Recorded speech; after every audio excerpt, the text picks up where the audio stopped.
अब हम नई शिक्षा नीति की बात करेंगे।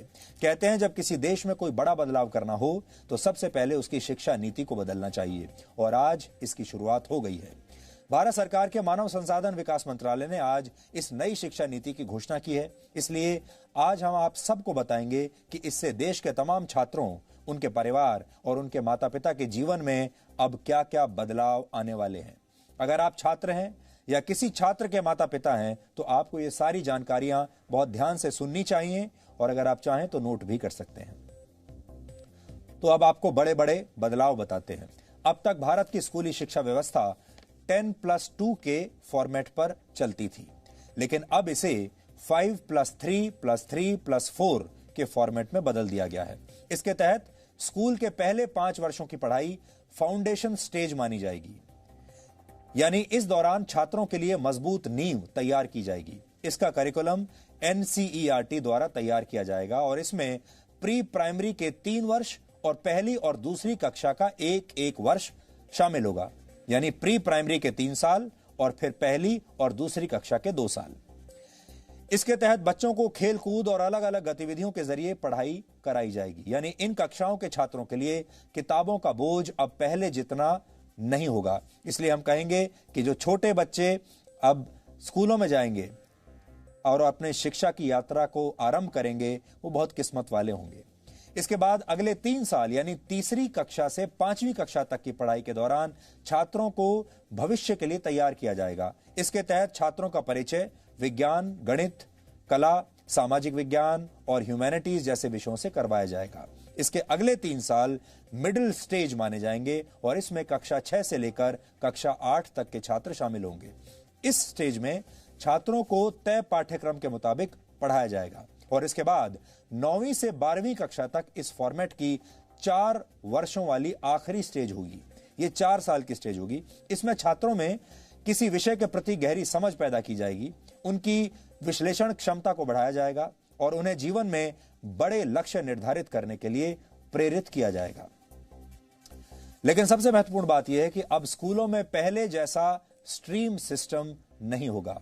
इसका मतलब यह है, यानी अगर आर्ट्स का कोई छात्र फिजिक्स की पढ़ाई करना चाहता है तो अब वो ऐसा कर पाएगा, और अगर अकाउंट्स का कोई छात्र, कॉमर्स का कोई छात्र इतिहास की पढ़ाई करना चाहता है तो वो भी ऐसा कर सकता है। लेकिन संभव है कि इसके लिए अलग अलग विषयों का एक पूल तैयार किया जाएगा और आपको उस पूल से ही अपनी पसंद के विषयों का चुनाव करना होगा। यानी अगर विज्ञान के छात्र को इतिहास में दिलचस्पी है और उसके पूल में ये दोनों विषय शामिल हैं, तब ही छात्र इनकी पढ़ाई एक साथ कर सकता है। हालांकि अभी इस पर पूरा स्पष्टीकरण आना बाकी है, लेकिन पहले की जो व्यवस्था होती थी, हमारे यहाँ 3 स्ट्रीम्स मानी जाती थी, या तो आप साइंस लेते थे या कॉमर्स लेते थे या आर्ट्स यानी ह्यूमैनिटीज लेते थे। और अगर आपने ह्यूमैनिटीज लिया है तो आप साइंस नहीं पढ़ सकते, अगर आपने कॉमर्स लिया है तो भी आप शायद साइंस नहीं पढ़ सकते, साइंस लिया है तो ह्यूमैनिटीज नहीं पढ़ सकते। ऐसी चीजें पहले हुआ करती थी अभी तक, लेकिन अब ये सब बदल जाएगा। अब आप फिजिक्स भी पढ़ सकते हैं, कॉमर्स भी पढ़ सकते हैं, अकाउंट्स पढ़ सकते हैं, एक साथ इतिहास भी पढ़ सकते हैं और फिजिक्स की पढ़ाई भी कर सकते हैं। दूसरी महत्वपूर्ण बात यह है कि 5वीं कक्षा तक की पढ़ाई अब मातृभाषा, स्थानीय भाषा और आपकी राष्ट्रभाषा में ही होगी। यानी अंग्रेजी में पढ़ाई की अनिवार्यता समाप्त नहीं होगी। माफ कीजिएगा, अनिवार्यता समाप्त हो जाएगी। अब अंग्रेजी में पढ़ाई की अनिवार्यता नहीं रहेगी। ये एक बहुत बड़ा बदलाव है। आप अपनी राष्ट्रभाषा में या अपनी लोकल भाषा में पढ़ाई कर पाएंगे। उदाहरण के लिए अगर आप 5वीं कक्षा तक अपने बच्चे को मराठी, संस्कृत या गुजराती भाषा में पढ़ाना चाहते हैं तो अब आप ऐसा कर पाएंगे, और अंग्रेजी सिर्फ एक विषय के तौर पर आपको पढ़ाई जाएगी। यानी स्कूलों का जबरदस्ती अंग्रेजीकरण का दौर अब समाप्त हो जाएगा। 6ठी कक्षा में पहुंचने के बाद छात्रों को कंप्यूटर कोडिंग सीखने का मौका मिलेगा। यानी अब भारत के छात्र चीन जैसे देशों की तर्ज पर छोटी उम्र में ही सॉफ्टवेयर और मोबाइल फोन एप्लीकेशंस बनाने की तकनीक सीख पाएंगे, और 6ठी कक्षा से ही छात्रों को इंटर्नशिप का भी मौका मिलेगा। यानी अगर किसी छात्र की किसी खास विषय में रुचि है और वो उसकी प्रैक्टिकल नॉलेज हासिल करना चाहता है तो वो इस विषय से जुड़ी इंटर्नशिप कहीं भी कर सकता है। उदाहरण के लिए अगर आपका बच्चा पेंटिंग करने का शौक रखता है तो वो किसी पेंटर के पास अब इंटर्नशिप के लिए जा सकता है। अगर आपके बच्चे को सॉफ्टवेयर में इंटरेस्ट है तो वो किसी सॉफ्टवेयर कंपनी में अब अपने स्कूल के दौरान ही इंटर्नशिप कर सकता है। 9वीं कक्षा से 12वीं कक्षा तक की परीक्षाएं अब सेमेस्टर के आधार पर होंगी। एक साल में 2 सेमेस्टर होंगे और हर 6 महीने पर एक परीक्षा होगी और दोनों सेमेस्टर्स के अंकों को जोड़कर आपकी फाइनल मार्कशीट तैयार की जाएगी। यानी अब एक छात्र के तौर पर आपको पूरे साल पढ़ाई करनी होगी और आप ये कहकर बच नहीं सकेंगे कि आप सिर्फ फाइनल एग्जाम्स की तैयारी करना चाहते हैं। इससे पहले आपने देखा होगा बहुत सारे छात्र ऐसे होते हैं जो साल के सिर्फ आखिर में कुछ समय तक पढ़ते हैं, 1-2 महीने पढ़ाई कर लेते हैं और फिर उसके आधार पर वो फाइनल जो परीक्षा होती है उसमें बैठते हैं और उनमें से बहुत सारे लोग अच्छे नंबर ले भी आते हैं। लेकिन ये वो लोग होते हैं जिन्होंने पूरे साल पढ़ाई नहीं की। अब आपको पूरे साल पढ़ाई करनी पड़ेगी। इसके अलावा बोर्ड की परीक्षाओं को आसान बनाया जाएगा और इसमें छात्रों की क्षमता पर ज्यादा ध्यान दिया जाएगा। रटने की क्षमता नहीं, समझने की क्षमता पर ध्यान दिया जाएगा। ट्यूशन और कोचिंग क्लास के जरिए रट्टा लगवाने की आदत को समाप्त कर दिया जाएगा। बोर्ड परीक्षा देने वाले छात्रों को अब उनकी पसंद की भाषा में परीक्षा लिखने की पूरी छूट होगी। उदाहरण के लिए अगर आप चाहें तो हिंदी या अंग्रेजी में से किसी एक भाषा में अपनी परीक्षा दे सकते हैं। छात्रों के रिपोर्ट कार्ड्स को भी अब पहले की तरह तैयार नहीं किया जाएगा। किसी छात्र को फाइनल मार्क्स देते समय उसके व्यवहार, एक्स्ट्रा करिकुलर एक्टिविटीज में उसके प्रदर्शन और उसकी मानसिक क्षमताओं का भी ध्यान रखा जाएगा। इसके अलावा रिपोर्ट कार्ड को 360 डिग्री असेसमेंट के आधार पर तैयार किया जाएगा। इसमें छात्र खुद को भी अंक देंगे, यानी अपना खुद का भी विश्लेषण करेंगे। विषय पढ़ाने वाले शिक्षक भी छात्र को अंक देंगे और छात्रों के सहपाठी भी उनका आकलन करेंगे। कॉलेज में पढ़ाई करने वाले छात्रों के लिए भी इस नई शिक्षा नीति में बहुत सारे बदलाव किए गए हैं। इसलिए जो छात्र अब कॉलेज में इसके बाद जाने वाले हैं वो भी ध्यान से अभी देख लें। अब देश के छात्र कॉलेज में एडमिशन के लिए कॉमन एप्टीट्यूड टेस्ट दे पाएंगे। इसका अर्थ यह है कि अगर 12वीं कक्षा के बोर्ड एग्जाम्स में आपके ठीक नंबर नहीं आए हैं या आपके मार्क्स इतने नहीं आए हैं कि आपको कट ऑफ परसेंटेज के आधार पर सीधे किसी कॉलेज में एडमिशन मिल पाए, तो आप कॉमन एप्टीट्यूड टेस्ट भी दे सकते हैं और फिर इस टेस्ट में आपके प्रदर्शन को आपके 12वीं कक्षा के नंबरों के साथ जोड़ दिया जाएगा और उस आधार पर आपको आपके मनपसंद कॉलेज में एडमिशन मिल पाएगा। ग्रेजुएशन की पढ़ाई को 3 और 4 वर्षों के कोर्स ड्यूरेशन में अब बांट दिया जाएगा। पहले अगर आप कॉलेज की पढ़ाई बीच में ही छोड़ देते थे तो आपको ग्रेजुएशन की डिग्री नहीं मिलती थी। या तो आप पूरी पढ़ाई कीजिए और या बिल्कुल मत कीजिए। लेकिन नई शिक्षा नीति लागू होने के बाद अगर आप 1 साल के बाद कॉलेज छोड़ देते हैं तो आपको सर्टिफिकेट दिया जाएगा। ये आपका सर्टिफिकेट कोर्स माना जाएगा। अगर आपने कॉलेज का फर्स्ट ईयर कंप्लीट कर लिया और उसके बाद पढ़ाई छोड़ दी तो आपको सर्टिफिकेट कोर्स का सर्टिफिकेट मिलेगा। इसी तरह अगर आप सेकेंड ईयर पास करने के बाद 2 साल के बाद पढ़ाई छोड़ देते हैं तो आपको डिप्लोमा दिया जाएगा। और अगर आप थर्ड ईयर यानी 3 साल की पढ़ाई पूरी कर लेते हैं तो आपको बैचलर्स डिग्री दी जाएगी। और अगर आप 4 साल का कोर्स करके बैचलर्स डिग्री लेना चाहते हैं तो आपको रिसर्च के सर्टिफिकेट के साथ ये डिग्री मिलेगी। इससे उन छात्रों को बहुत फायदा होगा जो कॉलेज के दौरान किसी प्रोजेक्ट पर काम कर चुके हैं। 4 वर्ष के इस कोर्स में स्कूल के छात्रों की तरह कॉलेज के छात्र भी अलग अलग विषयों की पढ़ाई एक साथ कर पाएंगे। इस व्यवस्था को मल्टी एंट्री और मल्टी एग्जिट वाली व्यवस्था कहा जाता है। यानी छात्र जब जिस विषय की पढ़ाई करना चाहेंगे तो वो ऐसा कर सकेंगे और जब वो ये पढ़ाई छोड़ना भी चाहेंगे तो ये काम भी आसानी से कर सकेंगे। इसीलिए इसे मल्टी एंट्री और मल्टी एग्जिट कहा गया है। आप जब चाहे एंट्री ले सकते हैं और एग्जिट भी कर सकते हैं जब चाहें।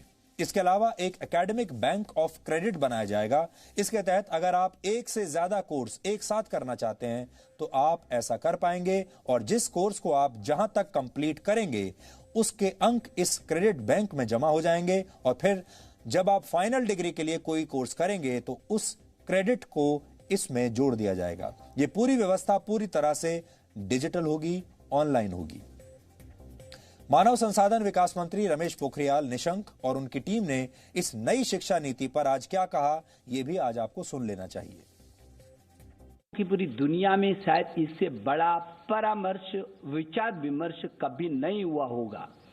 इतना बड़ा नवाचार ये दुनिया के लिए एक उदाहरण है, जब किसी नीति पर देश के कोने कोने से, अभिभावकों से, छात्रों से, अध्यापकों से, विशेषज्ञों से, शिक्षाविदों से, राजनीतिज्ञों से, जनप्रतिनिधियों से और यहाँ तक कि 1,25,000 ग्राम समितियों से विचार विमर्श किया गया हो। यह बेहद महत्वपूर्ण है क्योंकि 34 साल से शिक्षा नीति में परिवर्तन नहीं हुआ था और इसलिए आज का ये जो परिवर्तन है और जो नई शिक्षा नीति है, मुझे विश्वास है कि पूरा समाज और सभी देशवासी इसका स्वागत करेंगे और दुनिया के शिक्षाविद भी इसको निश्चित रूप से सराहना करेंगे। आज की व्यवस्था में यदि 4 साल इंजीनियरिंग पढ़ने के बाद या 6 सेमेस्टर पढ़ने के बाद किसी कारणवश मैं आगे नहीं पढ़ सकता हूं, तो मेरे पास कोई उपाय नहीं है, मैं आउट ऑफ दिस सिस्टम हो जाता हूं। Multiple entry and exit system में ये रहेगा कि 1 साल के बाद सर्टिफिकेट, 2 साल के बाद डिप्लोमा, 3 या 4 साल के बाद डिग्री, यानी और multiple entry through academic bank of credit, जो नीचे बुलेट है कि मेरे जो क्रेडिट फर्स्ट ईयर के हैं, सेकेंड ईयर के हैं, जैसे बैंक के सेविंग अकाउंट होते हैं वैसे ही एकेडमिक क्रेडिट में डिजी लॉकर के माध्यम से हमारे वहाँ पर क्रेडिट रहेंगे। So that in the third year if I want to take a sabbatical for a year or I want to take a break for any reason, family condition or otherwise for some time, and I return after a fixed period, within a fixed period of which will be prescribed by the new Higher Education Commission. If I come back to the education system, I will not be asked to repeat the first and second year. My credits are already there in the academic credit bank. I will utilize those credits for my further education. आप सब जानते हैं कि अभी 10+2 structure है, जिसमें जो पहले 10 वर्ष हैं उनका एक तरह से फेज वाइज करिकुलम होता है। फिर सडनली जब आप सेकेंडरी में जाते हैं, +2 में जाते हैं, तो सब्जेक्ट जो है स्पेशलाइजेशन होने लगती है। यहाँ पर जो हम सिस्टम लेकर के आए हैं वो 15 वर्ष का जो आप देख रहे हैं 5+3+3+4, उसमें 3 वर्ष तो पूर्व प्राथमिक हैं। उसी तरह जो +4 लिखा है वो 9th to 12th है। इसमें भी जैसा कि सर कह रहे थे, जैसा हायर एजुकेशन में है, कोई स्ट्रीम्स नहीं है, मल्टी डिसिप्लिनरी होगा। अगर बच्चा फिजिक्स के साथ, जैसा सर ने कहा, फैशन स्टडीज लेना चाहे, बेकरी कन्फेक्शनरी कुछ पढ़ना चाहे केमिस्ट्री के साथ, इट विल बी परमिटेड। एक महत्वपूर्ण बात यह भी है कि अब स्कूलों और उच्च शिक्षा संस्थानों में संस्कृत भाषा को भी बढ़ावा दिया जाएगा। संस्कृत के विश्वविद्यालयों में अलग अलग विषयों की पढ़ाई संस्कृत में कराई जाएगी। स्कूल और कॉलेज में भी संस्कृत की पढ़ाई पर जोर दिया जाएगा। IITs की शिक्षा व्यवस्था को भी पहले से ज्यादा समग्र बनाया जाएगा और अब इन उच्च शिक्षा संस्थानों में आर्ट्स और ह्यूमैनिटीज के विषय भी पढ़ाए जाएंगे। इससे आर्ट्स और ह्यूमैनिटीज के छात्र विज्ञान की जानकारियों का इस्तेमाल दूसरे क्षेत्रों में अपनी स्किल्स को बेहतर करने के लिए कर पाएंगे। कुल मिलाकर अब देश की शिक्षा व्यवस्था ऐसी होगी कि छात्र व्यावहारिक ज्ञान हासिल करके देश के लिए बड़े बड़े आविष्कार कर पाएंगे। संगीत, कला और साहित्य को देश के हर कॉलेज में पढ़ाया जाएगा और अब उन पेरेंट्स को और छात्रों के लिए भी एक महत्वपूर्ण जानकारी है जो स्कूल और कॉलेज की फीस को लेकर हमेशा चिंतित रहते हैं। इसके तहत नए नियम निर्धारित किए जाएंगे और स्कूल और कॉलेज एक निश्चित फीस से ज्यादा पैसा आपसे नहीं ले पाएंगे। अब आप ये सोच रहे होंगे कि नई शिक्षा व्यवस्था, ये नई नीति लागू कब से होगी, तो यहां आपको बता दें कि इसके लिए जो बिल तैयार किया गया है उसका नाम है नेशनल हायर एजुकेशन बिल। इस बिल को फिलहाल कैबिनेट ने मंजूरी दे दी है और अब इसे संसद में पेश किया जाएगा और इसके बाद ये कानून की शक्ल ले लेगा और फिर राज्य सरकारों को भी इस पर कानून बनाकर अपने अपने राज्यों में इसे लागू करना होगा। इसी शिक्षा नीति की घोषणा के साथ मानव संसाधन विकास मंत्रालय का नाम भी अब बदल दिया जाएगा और अब इसका नाम हो जाएगा शिक्षा मंत्रालय।